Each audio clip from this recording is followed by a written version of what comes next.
Tina Kosor je s njim u njegovom stožeru. Tina, vidjeli su sad ovu prve procjene Državnog izbornog povjerenstva. Razlika 1,5%, 16,5% obrađenih glasova Spličana. Željko Kerum ima šansi. Da, Željko Kerum je ovdje porasla atmosfera u stožeru Željka Keruma.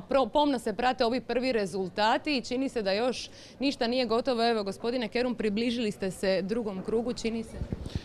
Više me ne interesira ništa. Mogu samo reći da je Ipsos Puls klošarska agencija, a Bago da je varalica. Znači, uopće me ne interesira hoću li ući u drugi krug.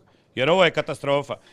Da griješite na 7%, to je užas. Znači, lagali ste u četvrtak, kad ste građane prevarili da ne bi dali glas, u petak ste 6 stranica stavili slobodno da ne bi ušao u drugi krug. Dobro, više vam davati izjavu neću, a tebi, Bago, želim da postaneš konobar kao što jesi. Dobro, ali to...